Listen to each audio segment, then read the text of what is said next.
Without you, we work hard every single day to curate conversations that will enlighten, encourage, and empower you. So, from all of us at KBLA Talk 1580, a big thank you for your love and support. You don't know how much you mean to me.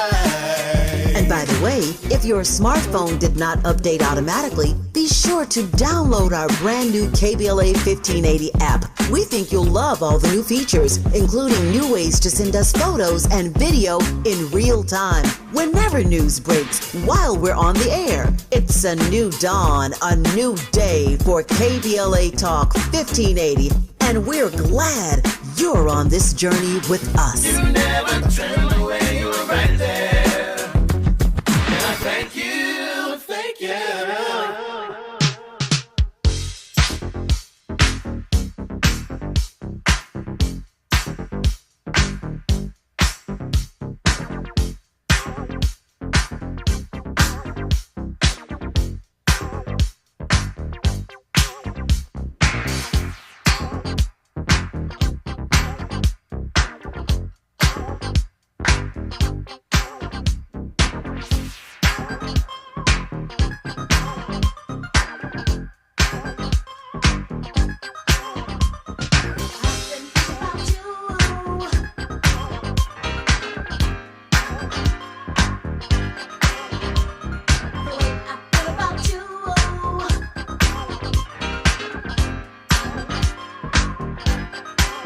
I'm Tavis, Smiley. Glad to have you with us in this hour of our program as we have made our way into hour two. 2 good hours in front of us. And in this hour, a conversation with Dexter Hall of the Providence Foundation about the impact of Donald Trump's recent executive order on homelessness. These executive orders, as I said earlier, are killing me. This particular one criminalizes those who suffer from poverty, mental illness, and addiction. We just spent an hour talking about the ways we advance good public policy in these grim times. And so here comes Donald Trump again with one of these executive orders, and I'm pleased to have Dexter Hall on to talk about what it all means. Dexter, how are you, sir? I'm doing fantastic, Tavis. Thank you so much for having me. It's my great honor to have you on. Let me ask 2 foundational questions, and then we will jump from there and let it do what it do. First of all, tell me about Providence Foundation, and I've got a follow-up, and we'll go from there. No, thank you so much. The Providence Foundation is an organization that was founded really out of a pastor's heart here in San Francisco on the corner of 3rd in the historic Bayview Hunters Point district of San Francisco. The pastor of the Providence Baptist Church walking down to 3rd Street, historic street in this area, and basically said no more. He looked at individuals that were sleeping on the ground, that didn't have any place to go. And he just said no more. And he went back to the church and they opened up their gym. They had a gymnasium, and he called, just like we do. He called in the various members. They began cooking. They began laying mats. And he just said no more. And thus, from that pastor's heart, the Providence Foundation was founded. And 28 years later, we're still here. Touching hearts of people, recognizing that we are here to provide protective care for this community in a very culturally relevant way, understanding that when you look at homelessness and being unhoused, that even though circumstances may have gotten everybody to that place, but how they got there was not all the same. And so really trying to make sure that we're able to provide very root cause initial understanding and assessments, and then from there provide solutions that match, if you will, that root cause so that we don't have recidivism in that system. And so we're still in this fight to be able to support and advocate for those who may have lost their way, even due to circumstances not of their own. It just so happens, Dexter, that in our first hour today, we were in a conversation with Dietrich Asante Muhammad of the Joint Center for Political and Economic Studies, and the name Ronald Reagan came up, and we had some robust conversation about the Reagan era versus the Trump era that we found ourselves in. I raised that because I remember very well, of course, the Reagan era. And I remember how then San Francisco took center stage in this conversation about homelessness. Now, to be sure, the face of homelessness is now black men all across the country. I am troubled by that in ways I can't even describe. And clearly, homelessness doesn't exist just in San Francisco. It is hamstringing Karen Bass, the mayor of L.A. I'm in L.A. right now. It's hamstringing her right now. And mayors all across the country are wrestling with this issue of homelessness. And so it's an anathema and a stain, frankly, on our society. But I raise that because San Francisco was center stage all those years ago in the Reagan era, and I'm curious as to how, to your mind, San Francisco became like ground zero for conversations about homelessness. Why San Francisco? I think one of the things is that's center to us here in California, just like in LA, is housing affordability. Right. I mean, I think you look at the issue as it relates to being unhoused, and it's easy to be able to criminalize those who don't have or cannot afford the current pricing of housing. And not only can they not afford, you just have a supply issue. And so when you have a supply issue in a community such as San Francisco that's very contained, then you're going to immediately see an increase in homelessness. In an article today in the San Francisco Chronicle, one of the things that they began to write about is that you're now seeing, since post-pandemic, one of the notices, the highest levels of eviction notices, because in California, obviously, landlords are required to go to the courts to evict. You're able to get that information. And so you see eviction notices that are going up even now. And so ultimately, obviously, that means a new phase, if you will, of individuals will face that fact of being unhoused. And I think sometimes we often look at being unhoused as just the individuals on the streets. But unhoused also includes those individuals who are couch surfing, or the aunt that's staying with the mom, or the family that's staying with their grandmother, that they too also are counted as being unhoused simply because they don't have the availability or the wherewithal to be able to find housing in an affordable standpoint. And San Francisco is ground zero for that. When you look at the housing prices that are here in the city and county of San Francisco. When we come forward, I want to start with this question. Yes, and there's no naivete here, but let me tell you where I want to go, and we'll get your response on the other side. But you mentioned housing, and this is not the first conversation I've had, of course, about this issue of homelessness or those who are unhoused, and how housing is at the epicenter of this conversation. And yet, whenever we talk about homelessness, we link it to everything but lack of affordable housing. We will link homelessness to alcohol abuse. We'll link it to drug abuse. We'll link it to mental health. We'll link it to laziness. We link homelessness and the notion of those who are unhoused to everything except affordable housing. And that fascinates me. I'm not naive about it, but it does fascinate me. And that's just, it's so American of us, right? We put it in the frame that we want it in rather than the frame it ought to be in. Nobody talks about this conversation linking it to what it ought to be linked to, but we'll link it to all those other issues that I just raised a moment ago. I digress for now. We're going to get into it when we come forward with Dexter Hall of the Providence Foundation on Tavis, Smiley. Generous listening. Charitable listening. It's why everybody wants to talk to Tavis. The conversation continues when we come forward.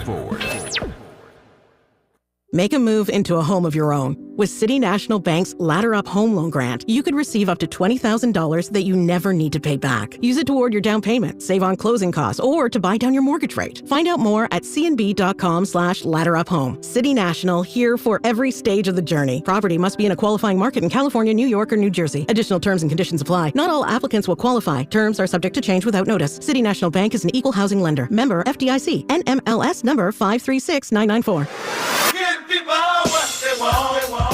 At KBLA Talk 1580, we aim to foster enlightening, sustainable, restorative dialogue, and we welcome unapologetically progressive viewpoints that empower fellow citizens. We are now accepting submissions for KBLA Talk 1580 guest editorials like this one. With the KBLA Talk 1580 guest editorial, I'm Martin Gordon, chair of the Pasadena Community Coalition. Recently, I listened to a Tavis Smiley show conversation with James Farr. James said something that caught me off guard. blackout that Dina is gone. My community is being murdered. I said murdered. All you have to do is go to our website homepage at KBLA1580.com and click on the icon that says KBLA Guest Editorials to learn more about our editorial standards and content submission guidelines. As long as the topic aligns with our mission, we are happy to review your submission and consider it for broadcast. We can't make any promises, but we want to amplify progressive perspectives that are community-focused and solution-oriented. So, go to KBLA1580.com right now to download all the information you need about our guest editorials. At KBLA Talk 1580, we've got your black. Hear that? That's the sound of your life. Perfectly imperfect. Beating in rhythm to the world you've created. But every time you drive after drinking, the music gets drowned out. Your life sounds pretty great. Don't let a buzz ruin it. Buzz driving is drunk driving. Don't drive buzzed. A message from NHTSA and the Ad Council. Do Crohn's disease or ulcerative colitis symptoms keep coming back? Tremfya, guselkumab, may help, with rapid remission achieved at 12 weeks and lasting clinical remission at 1 year. Some even saw visible improvement of their intestinal lining at 12 weeks and 1 year. Tremfya is a prescription medicine used to treat adults with moderately to severely active Crohn's disease and adults with moderately to severely active ulcerative colitis. Serious allergic reactions and increased risk of infections and liver problems may occur. Before treatment, your doctor should check you for infections and tuberculosis. Tell your doctor if you have an infection, flu-like symptoms, or if you need a vaccine. Healing is possible with Tremfya. Approximately 3 out of 10 patients were in endoscopic remission at 1 year, based on areas visualized on colonoscopy, which may not represent the deeper bowel layer or entire GI tract. Individual results may vary. Ask your doctor about Tremfya today. Call 1-800-526-7736 to learn more or visit tremfyaradio.com.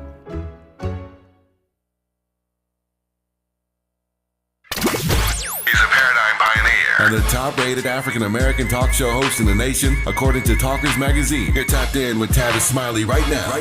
Tavis Smiley and Dexter Hall of the Providence Foundation, and we're talking, in this hour about Donald Trump's executive order recently on homelessness. We'll get to that in just a second. I want to start by asking Dexter about the work of Providence, and we did that, of course.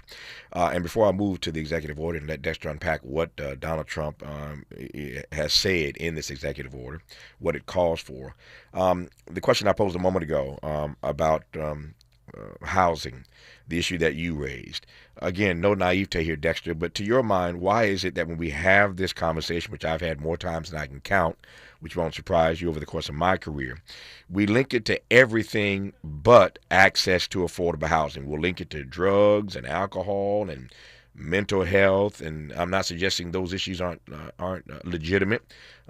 People oftentimes, blame homeless folks for being lazy. I don't buy that one, of course, but we will link it to everything but what it ought to be linked to in San Francisco, in LA, and anywhere else, which is a lack of affordable housing. Why? Why do you think that is? Tavis, I think it really is the visual. Is because the visual community, from a policy standpoint, and politicians, they are able to get a reaction from people when they begin to talk about, Mr. Joe, or the man that's in the corner, or the person that they see or may have a bottle with them. And then I think, just like always in America, we begin to typecast people and begin to assume that that individual is that person. Mm-hmm. However, part of the work at Providence is really getting to know that individual, because every single one of those individuals have a story. And what I can tell you is that not everyone is on drugs. Not everyone has had a quote unquote chronic mental health. I've run into individuals. I know one young lady, a senior actually, who was unhoused. And let me tell you, she spiraled out of control. She lost her son due to gun violence. She was married. And then ultimately she ended up divorced. And then she just kind of lost her way. And in losing her way, she lost her housing. And in losing her housing, then of course she ended up on the streets. And so she ended up in one of the programs that we're working with. And just recently, as we were able to unpack, if you will, that particular story so that we can understand what actually happened. How did you get here? But of course, a lot of that goes to understanding their journey, building trust with individuals so that they're willing to tell you what's going on so that we can really help them get back to what I call is self-sufficiency. Because she was a self-sufficient person before, but because of an incident that occurred, it began to spiral her out of control. And I would like to say that her story is unique, but unfortunately it's not. Every single one of the individuals that we encounter has a unique story as to how they ended up in shelter or how they ended up unhoused, but no one's asking those questions. They're basically just looking at the street. And by the way, the majority of the folks who are unsheltered, who folks see on the street, that's not the majority of the unhoused individuals in America. The majority of them are still couch surfing. They're in shelters. That is the majority of individuals who are looking for housing and who are having trouble finding. We have individuals who right now have been on wait lists because they have, even with government assistance, they have vouchers to be able to move. But guess what? In San Francisco, you can't find a place for $2,700 for a female with 3 children. And 2 boys and a girl. And so now she's looking, and we've been looking for quite some time to be able to assist her. And so that's really the face and what is going on as it relates to that. But no one, they're looking at the individual that's on the street versus the real face of homelessness in America. Yeah. As we discussed in our first hour, to be sure, Donald Trump succeeded in getting his as he called his big, beautiful bill passed and signed into law on Independence Day. He got that done, to be sure. But for the most part, he has been governing by executive order. He's not gotten a whole lot of legislation passed, frankly. That was a big one for him. But he's been governing by executive order. Yesterday on this program, we talked about his executive order on, what was it, AI. That came up in one of our conversations yesterday, Dexter. And so today we're talking about his executive order on homelessness. So take me inside the executive order and tell me what he's getting at here.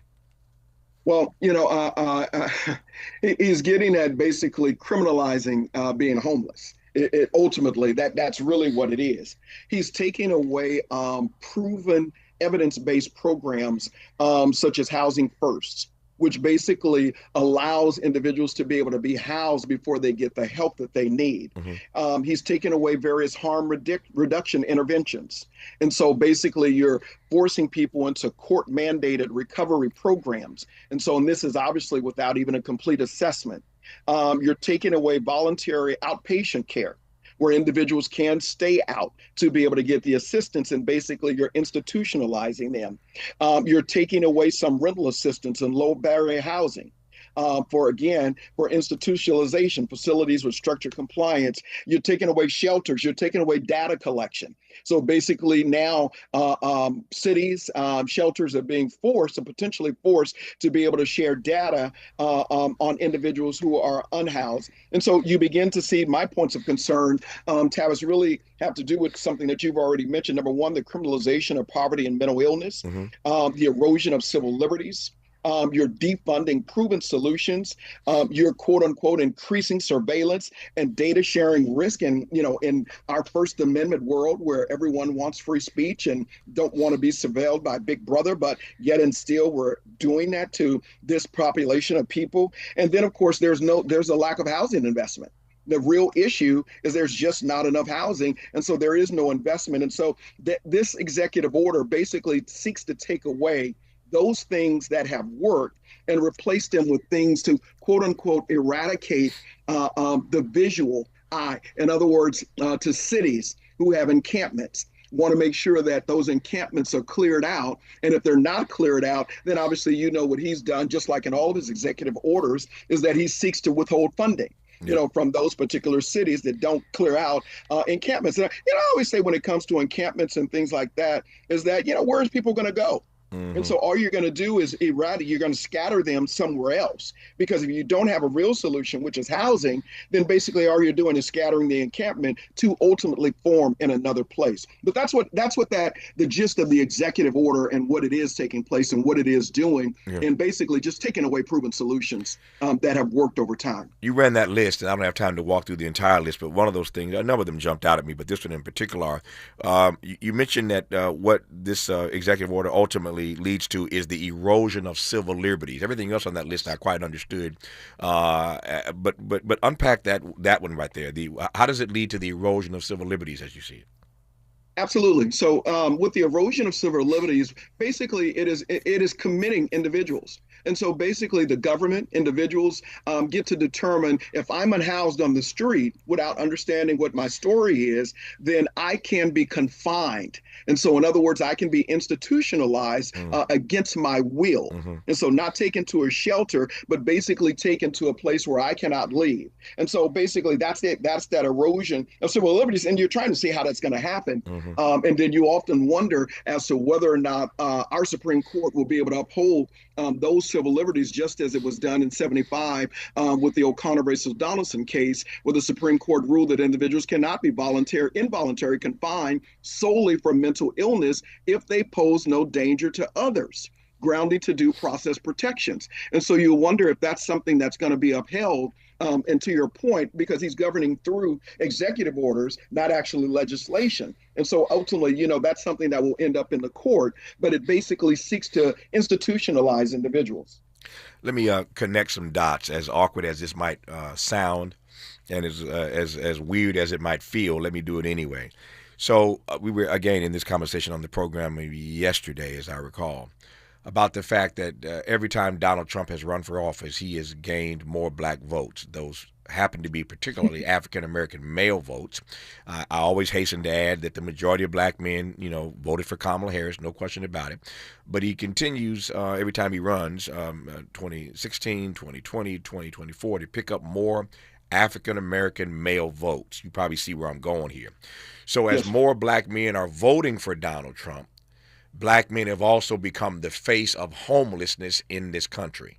Absolutely. And this is the guy who's passing an executive order to further demonize those black men who have become the face of homelessness. Y'all see what I did there? How I connected those dots.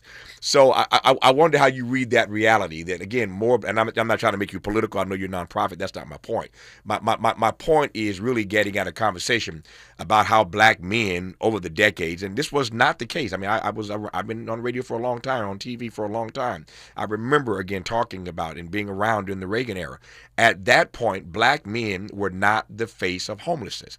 Fast forward to 2025, and clearly black men, I repeat for the fifth time, are now the face of the unhoused.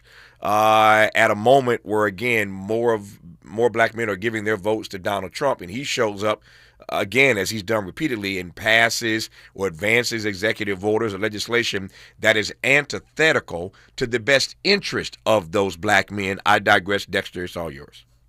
No, absolutely, Tavis. You're right on the money. I mean, at 13% of the population, Black or African Americans make up 39% of the unhoused population in America. And you see a growing rate where men are the largest overall group at 59% of those who are unhoused. And I think to your point, even when we look at young black men, of which he gathered, if you will, just quite a few votes from, you begin to see that is a growing rate amongst the unhoused. Is our youth of color. 83% are at higher risk now.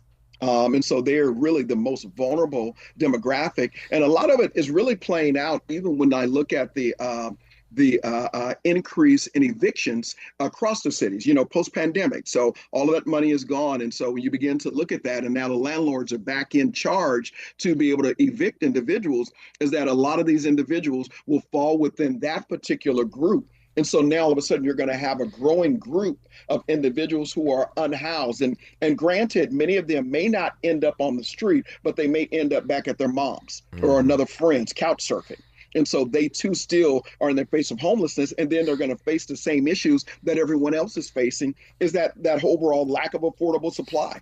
There's just not. Housing supply and affordability is a national crisis across the country. And then that's going to continue to add to the unhoused. Many individuals who are unhoused do start off by being couch surfing. And then ultimately, at some point in time, if they're not able to find their own place, just as we're talking about, because number one, they can't afford it, and they can't afford the prices from a rent or buy. And so ultimately, at some point in time, if you're not going to be able to stay with a friend for the next 5 years, then you're going to ultimately end up somewhere. And in a lot of instances, many individuals sometimes do end up in shelters, as we've seen from some of the stories of some of the individuals that we have engaged with and encountered with, as we work with each of them to provide very root analysis of what it is that is taking place. And then, of course, to provide them the solutions. You got to provide the right medicine to be able to eradicate, if you will, their homelessness and being unhoused. As I mentioned first hour today, we were talking about public policy and how we get good public policy advanced in the years to come. Specifically,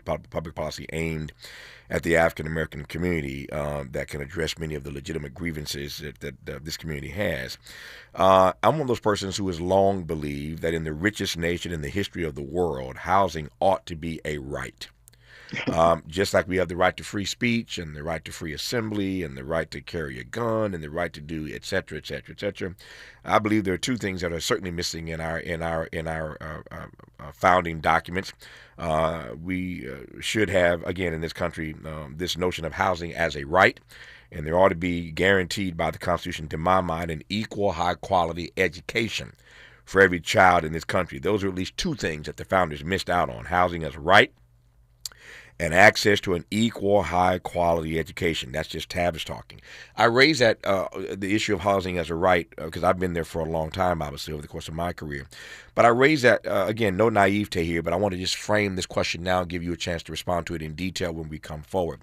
I was thinking last night, Dexter, in preparation for our conversation, of all the issues that I've discussed over the course of my career, and I've been fortunate or not so fortunate to discuss a whole lot of them. Some I didn't want to, but a whole lot of things I've had the opportunity to sort of delve into over the course of my career. And I was thinking last night, if there's any issue that I have addressed as often as I've addressed this particular issue of homelessness and those who are unhoused, where we know the answer but can't seem to get across the finish line. I mean, I think of all these different public policy conundrums that we've made progress on, even in my lifetime, in my lifetime as a broadcaster over 30 plus years. I think of all the things that I have seen us make progress on. So it's that old notion of whether it's a will problem or a skill problem. We know what to do here. And again, we have these conversations about homelessness. We connect it to everything except the real issue, which is lack of affordable housing. We know exactly what the problem is. But in cities all across this country, in states, at the federal level, nobody seems to take the solution seriously. But we know exactly what to do. I was trying to think last night if there's any other public policy issue that comes to mind for me where we know how to get on the good foot, but we stay on our heels. Let's go there when we come forward. Dexter Hall of the Providence Foundation. You're listening, and I'm glad about it, to Tavis Smiley. Why does Tavis say when we come forward? Because he's not going back. And you don't have to go back either. Forward ever, backward never. More of Tavis Smiley when we come forward.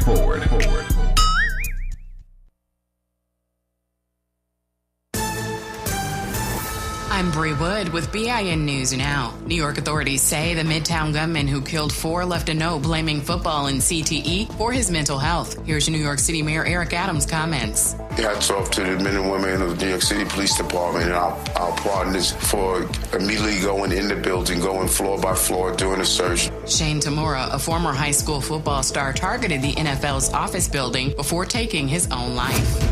For the second time in a week, Texas Democrats have left the state, this time to New Mexico, to protest GOP-led redistricting plans and meet with the governor. Last week, a larger group went to California to meet with Governor Newsom.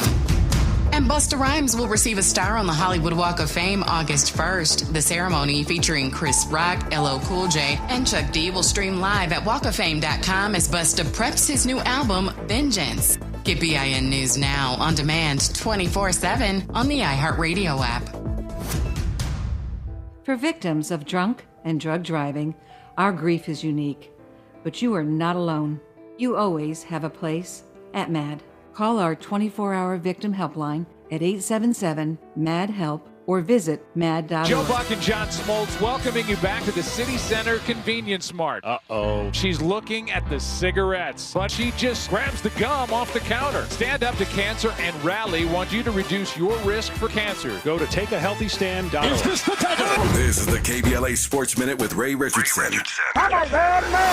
It was a good night for both of LA's baseball teams. The Dodgers secured a 5-2 win at Cincinnati. Shohei Ohtani was busy on the base pass. He drove in 2 runs with a double and scored his 100th run on Freddie Freeman's RBI single. Ohtani leads the major leagues in runs scored. 3 homers helped the Angels beat Texas 6-4. Angels reliever Kelly Jansen pitched a scoreless 9th inning to earn his 19th save.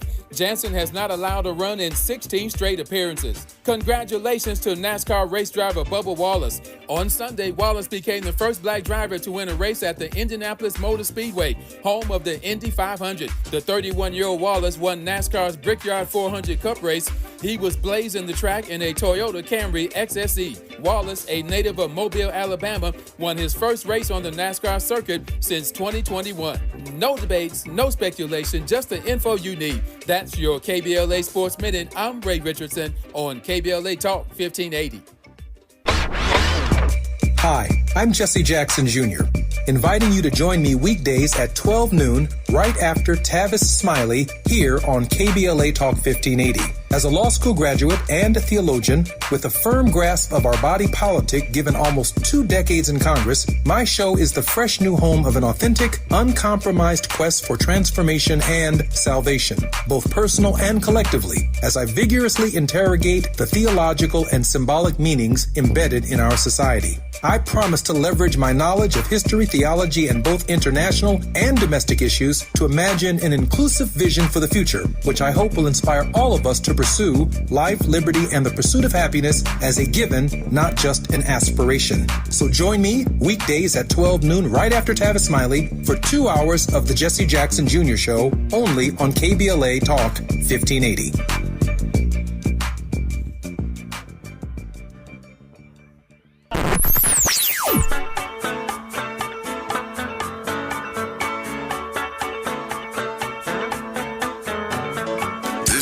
KBLA Talk 1580.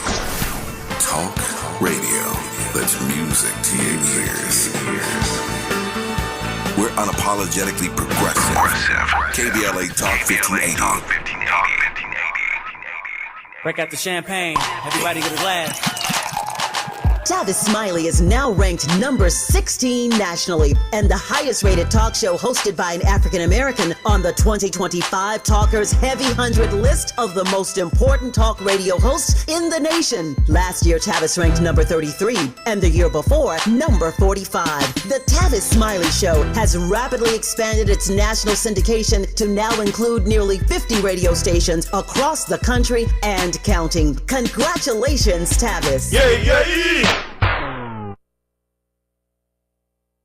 Paid for by government.com. Did you know? The United States Mint has issued a new Morgan silver dollar coin in proof condition for the first time. Not only that, they are also minted in 99.9% pure silver for the first time ever in history. Coin experts are calling this an amazing opportunity for anyone that knows the enduring popularity of Morgans. But you must hurry. Only 400,000 of these legal tender silver dollars were issued. These first ever Morgan silver dollars are brand new with stunning mirror-like finish, minted by the iconic San Francisco Mint. Call now and you're guaranteed a new first ever 99.9% pure silver proof Morgan dollar. To learn more, call 1-800-973-9717. If you order now, you will receive a free coin collector bonus pack, a $25 value, free with every order. Call 1-800-973-9717 now to secure your new Morgan silver dollars before they are gone. That's 1-800-973-9717.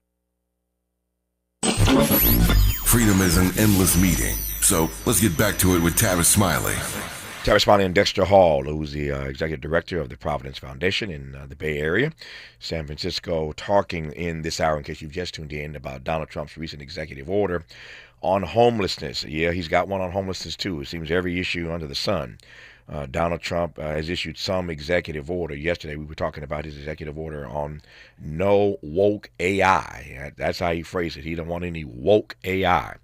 So he issued an executive order on that and a litany of other things, hundreds and hundreds of executive orders Donald Trump has signed at this point, 6 months plus into this Trump 2.0 era. And so he recently signed an executive order on homelessness, which is disturbing in a lot of ways, in part because it raises the risk of criminalizing those who suffer from poverty, mental illness, and addiction. Why does it matter to us? Because the face of homelessness in this country these days are black men. In case you've just tuned in again, I tried to connect some dots a few moments ago by suggesting that the data tell us that more black men voted for Donald Trump in 2024 than they did in 2020, than did in 2016. So every year he runs, every time he runs, the number of black men, particularly young black men, voting for Donald Trump, that number rises. Try to juxtapose that, try to square that with the fact that black men are the face of homelessness in this country, and Donald Trump has passed yet another executive order, advanced another public policy position that is antithetical, that is totally against the best interest of those very black men. It's hard to square those things in your mind, but that's the reality. So I said to Dexter a moment ago, I want to give him a chance to opine on this now, as he will. I said to him moments ago that I was up last night reading and preparing for today's show and spending some time on this particular conversation. And I just started thinking, I've never done this before, but I just started thinking last night about all the public policy issues that I've addressed in my career and whether or not there's any that I think presents the conundrum that this one presents, which is to say that we know what the answers are. We can connect homelessness, we can connect those who are unhoused to a litany of other issues. But at the epicenter of this crisis is that there is not enough affordable housing in this country. And we never seem to connect those dots when we know that is the solution to the problem. Why is that, Dexter Hall? You know, Tavis, I think you said something before we got off, the skill or will. And I think when it comes to being unhoused, it's a visual. And so as long as we're able to, and if you look at the executive order, it's really attempting to just take the visual away. Mm-hmm. Donald Trump has often talked about what he sees and what's destroying American cities. And so he's basically looked at some of the encampments that he might have seen when he's traveled across the country itself. And so that's the visual. But again, that's just a small population, even to the point that you're speaking about as it relates to being unhoused. Brookings Institution shows that the U.S. faces a housing shortage of 4.9 to 7.3 million in just affordable rental homes. And then HUD shows that in major cities, rent now exceeds 50% of the median income. And so that's ultimately driving shelter demand and individuals into becoming unhoused.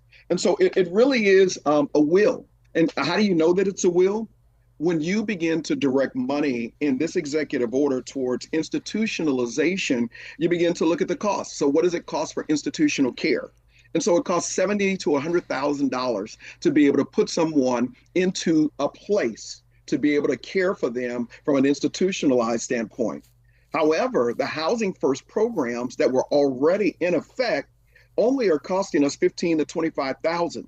And in addition to that, when those Housing First programs are in effect, it also helps to reduce ER visits, which we know is another cost, arrest and relapse. And so you look at all the outputs by putting people in housing and what it does to begin to stabilize them. And Housing First ultimately reduced public costs by up to 49%.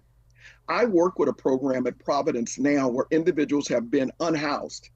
And so we work with them to learn what it is to be housed all over again. And that's where some of the stories that I was speaking about earlier come from. And these individuals have some very unique stories of how they got to that particular place that they were in.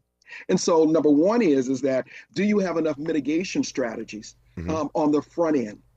And so some of what the stories that I've heard, from the individuals shows that we could have mitigated some of this. In some instances, there were resources that were out there, Tavis, and people just didn't know that they were available. And if they knew they were available, they didn't know how to access them. And if they knew how to access them, they didn't know how to complete forms and scan documents and all of those various things. And so you have services that have been created based upon those who created them. They understand them, they know how to do it, but yet they're not intended for the person at the end user. Does the end user know how to utilize these services? And so now I think you need a revision of these services because you have to have some mitigation strategies so that you don't add to the unhoused population. And there are resources that are out there. And so that's one of the areas in which we're looking to working in terms of community case management, where individuals have the ability to just connect with us and we're able to take them to the resources. And if we need to walk them in, we'll walk them in. If we need to be able to complete the form with them, we'll complete the form with them so that they can get what they need to be able to remain housed. And so a lot of mitigation services just are not available. They're just not there. And you have organizations who may be doing it. And I often call it well-meaning because you're doing great work, but it's well-meaning. However, it's not designed for the end user's point. Yeah. You need to be able to design a lot of these services based upon how the end user. And then the other piece, of course, is, and you've said it already, it's just a public policy in terms of building more housing. Because ultimately, you know what happens when you build more housing, you have more supply, then guess what? The costs come down. And so then you make things even more affordable for those who may be on the cusp who can afford it, but they can't afford what it is at that level. And that's just because there's a shortage. There's a high demand. One house goes on the market and basically you get 50 offers for it. Yeah. Well, if you had 50 offers on the market, then guess what? You now have at least one per offer and then the demand goes down. And so it's basically mathematics. You increase the supply and then the cost goes down. You started to answer the question that I want to ask now, but I want to set you up to go a little deeper. So Democrats and advocates, to be sure, have been criticizing Donald Trump and this executive order that he signed on homelessness days ago. But the question is, what do those advocates do? What do those Democrats do, those who've been criticizing Trump? What do you do when the White House shifts from a housing first approach? It's one thing, again, for this already to present a challenge and a conundrum for those who are in the industry as you are, trying to sound the alarm, ring the bell, pick your metaphor about the fact we need more affordable housing in this country. That's you're doing righteous work, but that's a heavy load to lift every day as is. But then when the person inside the White House shifts away from a housing first approach, what do advocates do? I think number one is that even when you look at some of the elements of the executive order, we definitely know we begin to challenge those. You begin to challenge those in terms of court intervention, especially as it relates to the criminalization of individuals. And Tavis, I want to be clear. When I say this, is that everyone that I've encountered all have a story. Is there some individuals who may need some behavioral health or mental health access? Absolutely. Sure. Absolutely. But there are people who also need other things. It's not just from a mental health standpoint. And I think we have this big issue that everyone has a drug, alcohol, mental health issue, and that's just not the case. There's a full accompaniment of issues or that people had that got them into that. And so that's number one, I think. And then number two, I think you begin to challenge. You begin to really pull the evidence to be able to show individuals and the public. Again, the public sees only one aspect of homelessness. They see the individual that they may be stepping over or that's in a doorway and they're walking by the street. And in their minds, that's the face of homelessness. But what they don't see is the mothers that are out there with children who are basically bathing their kids in gas station bathrooms to be able to get them ready to go to school. And then yet they're coming home to a car and they're staying in car. The large number of individuals who are also staying in RVs. All of this is not as visible because these individuals are not on the street. And I think from a political standpoint or Democrats or whomever, you begin to show here's the real face of homelessness. These are the individuals. And by the way, some of them may be people that you've known, your relatives, maybe some, in that population or someone that you've known. And so you continue to be able to show what the real face of homelessness looks like. To your point that you made earlier, Black veterans make up 31% of homeless veterans, despite only being 13% of the total veteran population. Mm-hmm. And so you begin to see numbers like that, and we begin to see, wow, our veterans, our Black veterans who fought for this country are unhoused, and they're overrepresented within those particular numbers. However, they may not be visible to the public. And so, and I think it behooves all of us to be able to make the real face of homelessness visible so that individuals really understand, here's the issue right here. A large number of men. Speaking of making the real face of homelessness visible, when we come forward, I want to connect a couple of dots and see how this sits with Dexter Hall of Providence Foundation and see how it sits with you, the audience. But I want to connect what Dexter just said about showing the true face of homelessness. I want to connect that to the kids that were in the streets of Birmingham, or Birmingham as they called it then, during the Civil Rights era, and what America saw when they saw those children in the streets with dogs being sicked on them, water hoses being turned on them. I want to connect that dot. I want to connect a couple other dots, namely what happened over the last couple hours, last couple days, when the world saw these starving babies in Gaza, talking about what happens when people see their true face of what's really happening. I think you know where I'm going. Stay with me. You're listening to Tavis Smiley. Hope, agency, dignity. This is Tavis Smiley. Can you dig it? Come on! We asked seniors how to prevent Medicare scams. My best advice, if you get a phone call, do not talk to the person. These people are well trained. Don't talk to them. They don't know me. They're just trying to scam me. Don't be fooled. Hang up. Just hang up. Never give out your Medicare number. They're going to get your number to put in a false claim. If I get a call from someone, I don't pick up the phone. And should I pick up the phone and they ask for information, then I hang up. How do you detect Medicare fraud? Just like I check my credit card statements, I check my Medicare statements monthly. Scammers can get a hold of your number, order medical devices through your account, and you're not even going to know about it if you don't look at your statement. Check your statement every month. If you get your statement and you see something that you know you did not have done, you report it. Call your senior Medicare Patrol. To report Medicare fraud, call the Senior Medicare Patrol at 855-613-7080. Do Crohn's disease or ulcerative colitis symptoms keep coming back? Tremfya, guselkumab, may help, with rapid remission achieved at 12 weeks and lasting clinical remission at 1 year. Some even saw visible improvement of their intestinal lining at 12 weeks and 1 year.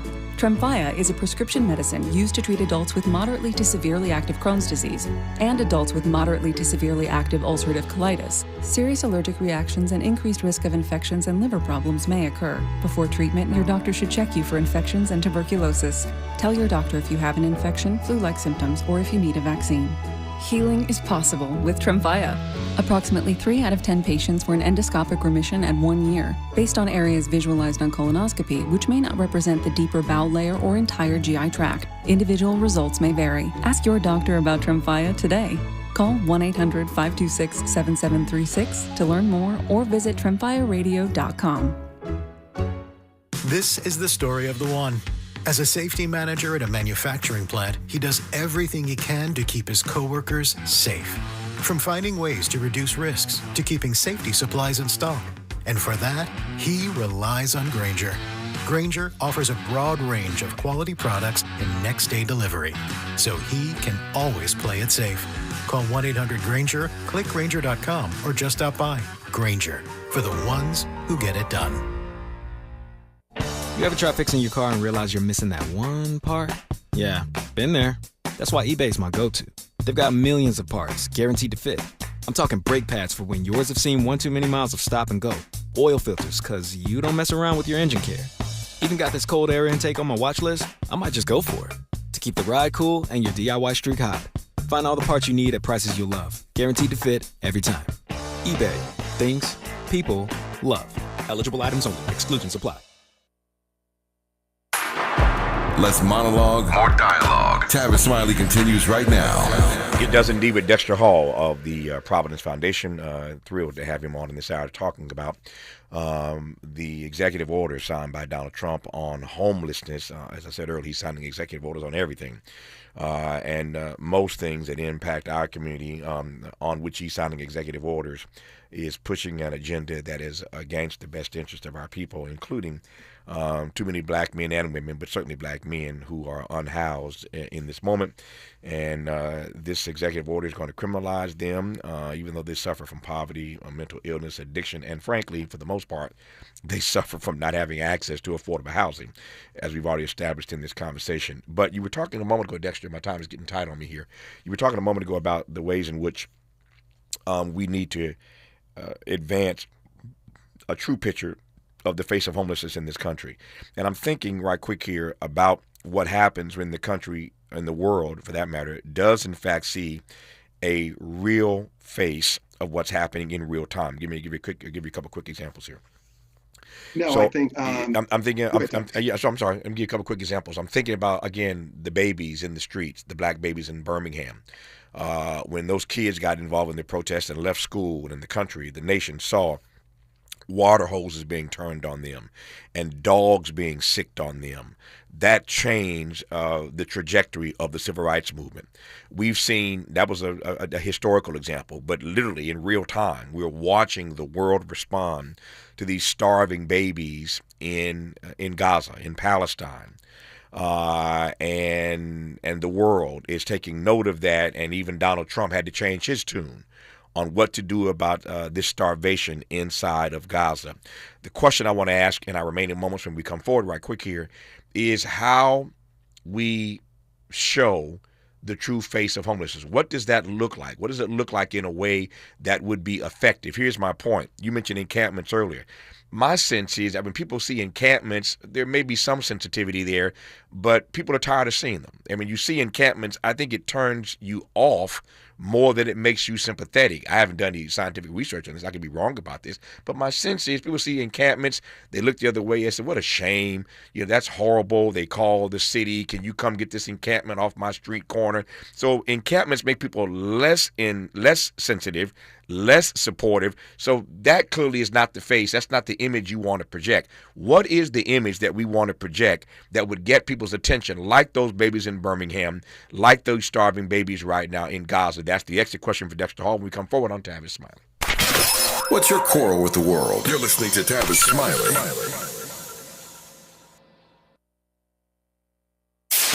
KBLA Talk 1580. We've got a lot to talk about.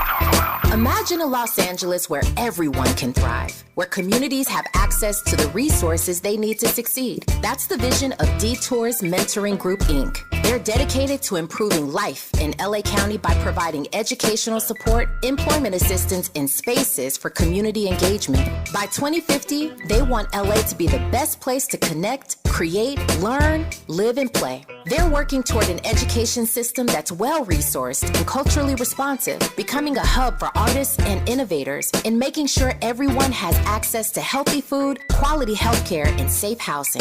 It's about building a future where we all have the chance to succeed. We invite you to learn more about their mission and get involved with Detours Mentoring Group, Inc. This is a community call to action from KBLA Talk 1580.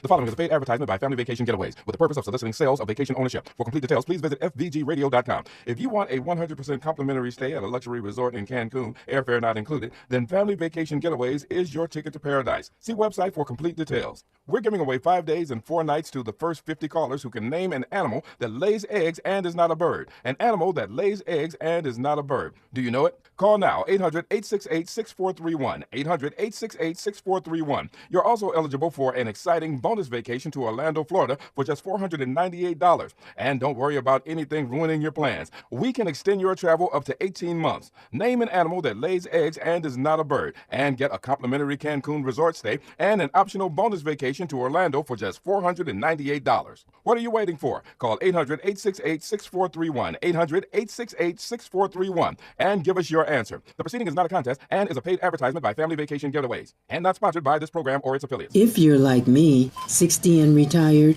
making ends meet, especially here at the supermarket and drugstore, is tough. I'm so blessed to have found benefitscheckup.org. It's a free and confidential website from the National Council on Aging that connected me to $1,200 a year in programs that help pay for food, medicine, utilities, and more. Maybe it can help you. benefitscheckup.org.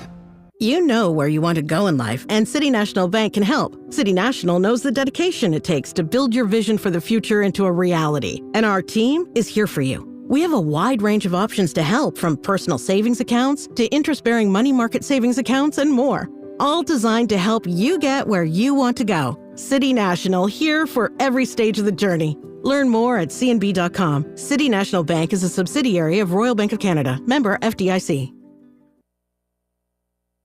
More honesty than you can handle. More empowerment than you can imagine. You're tuned in to Tavis Smiley. Tavis Smiley and Dexter Hall. I've got 3 minutes left. Dexter, I give all 3 to you, sir. How do we put forth that image that will resonate, like starving babies in Gaza and black babies on the streets of Birmingham in the Civil Rights era? Thank you, Tavis. I think, number one, according to HUD, the sheltered population are those who are somewhat housed or couch surfing is 64% versus 36% of the individuals who may be on the street that people see. So obviously, a large majority of those folks are there. I think you highlighted it in terms of Birmingham and what happened in Birmingham and how it changed perception of the illusion of American moral superiority, and it sparked global outrage. It created a national awakening when individuals saw that, and it also created political action. And I think we do the same thing, and there are similar things that can be done. Number one, of course, is you can leverage the visual truth. Using imagery to be able to expose exactly what is the face of homelessness. And thank God for the social media, and you use it for the benefit, of the good. Number two, I think you center the innocent. Children were at the Central in Birmingham, and so highlighting the vulnerable populations. Those individuals that are at the center, that are a part of that 64% that just cannot find, which are mothers, youth, seniors, who are all a part of that, mothers with children. And then, of course, I think you have to control the narrative. Being able to make sure that you control the conversation to focus in on what the evidence shows, what the data shows. And then once you be able to show that, then you can mobilize your media partners, just as you're doing today, which I appreciate, to be able to partner with journalists such as yourself, to be able to amplify these stories, to make sure we challenge those dominant perceptions that are already out there, that it's not just the person who's on the street that you may pass by. That the real face of homelessness is those mothers with children, is those youth who basically have aged out of foster care, is those seniors who lost their way. Yeah. Donald Trump's doing a lot of damage with these executive orders, and the most recent bit of damage he's done relates to homelessness. In this executive order, it's just it's brutal and mean-spirited, frankly, what he's doing on this particular issue. And so I wanted Dexter Hall of Providence Foundation to come on to unpack it for us, and he's done that beautifully and eloquently in this hour. Dexter, I thank you for your work and your witness. I thank you for this conversation, sir. All the best to you. Thank you, Tavis. Appreciate it. Good to have you on the program. More of Tavis Smiley when we come forward. KBLA 1580 Santa Monica. I'm Bree Wood with BIN News Now. New York authorities say the Midtown gunman who killed 4 left a note blaming football and CTE for his mental health. Here's New York City Mayor Eric Adams' comments. Hats off to the men and women of the New York City Police Department and our partners for immediately going in the building, going floor by floor, doing a search. Shane Tamura, a former high school football star, targeted the NFL's office building before taking his own life. For the second time in a week, Texas Democrats have left the state, this time to New Mexico, to protest GOP-led redistricting plans and meet with the governor. Last week, a larger group went to California to meet with Governor Newsom. And Busta Rhymes will receive a star on the Hollywood Walk of Fame August 1st. The ceremony, featuring Chris Rock, LL Cool J, and Chuck D, will stream live at walkoffame.com as Busta preps his new album, Vengeance. Get BIN News Now on demand 24/7 on the iHeartRadio app. For victims of drunk and drug driving, our grief is unique. But you are not alone. You always have a place at MAD. Call our 24-hour victim helpline at 877-MAD-HELP or visit mad.org. This is the KBLA Sports Minute with Ray Richardson. 3 homers helped the Angels beat Texas 6-4. Angels reliever Kelly Jansen pitched a scoreless ninth inning to earn his 19th save. Jansen has